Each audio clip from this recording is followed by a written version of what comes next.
Blevins here with an overview of Week 7. You're going to see some heavy doubles and singles coming up in the progression over the next few weeks. Pretty much the way I'm working right now on my first day is I'll do a couple of singles working up to a heavy double. And today I did a heavy double with 585, the heaviest weight that I've touched in this training cycle so far. And it moved pretty well, especially since I've worked out the Saturday before. And this was on a Monday afternoon, and I had worked out late Saturday, so it was less than 48 hours rest, but was still able to come in and move the weight pretty well. I was pretty happy with it. Got a little forward on the first rep, not too bad though. Definitely my bar path is better than it's ever been with these sorts of weights, and it moved really well. I would say RP 8, 8.5 tops. Now, with that said, I want to let all you know that I'm still accepting new clients. If you go and look at the description box, I'll have some prices in there for different weeks. On this auto-regulated program that I've created. It does modulate volume and intensity week to week, as well as is tailored for you specifically based on your response to a questionnaire. If you're not interested in starting immediately, I would still encourage you to fill out the form and put a separate start date in, only because the prices that I'm offering right now are for the beta test group that are coming through this first group I run. And the prices will be increasing a little bit after it's finalized. So if you want to get on the discounted price, go ahead and do that now. Even if you want to put in a later start date, the questionnaire has an option to put in when you're ready to start. And I could send you an invoice later on. That said, this workout went pretty well. The sets of 5 afterwards were more taxing than I would have preferred. But that was just, again, because I had not worked out too long previous. I really like to have 48 hours in between my squat sessions, especially when I'm going this heavy. My back actually got pretty bruised up, and so it was starting to get more and more difficult, one, to hit depth due to fatigue in my shoulders, and the bar was just really bruising my upper back on this day. I'm trying to hold it just slightly lower than I usually do. And because of that, that just area of my back isn't 100% used to the weight yet.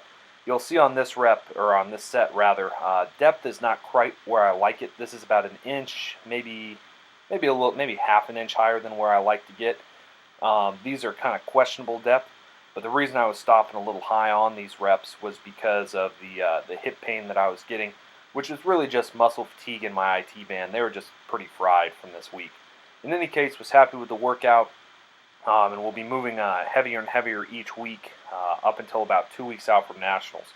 375 was a nice break on bench press from where I'd been going. These moved really well. I would say RP 6, 6.5 tops on these reps.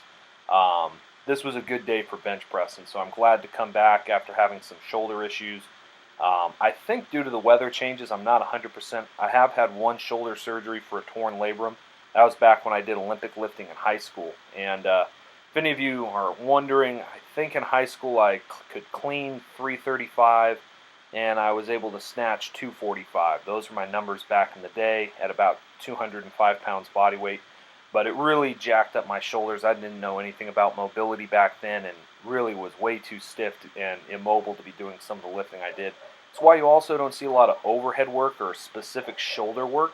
That can cause some of those old injuries to flare up.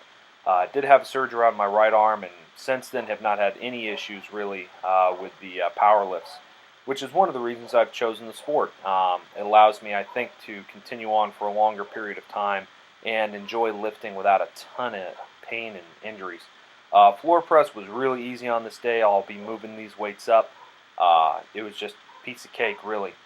I want to start a slightly new series. I haven't figured out exactly how to talk about it, but in some of the questions that I've had in my personal life as well as through YouTube, these questions of science and faith have come up, which are really the questions of empiricism and faith. What empiricism is it's a philosophical movement that comes out of the Enlightenment period from around, I'd say, 400 years ago or so.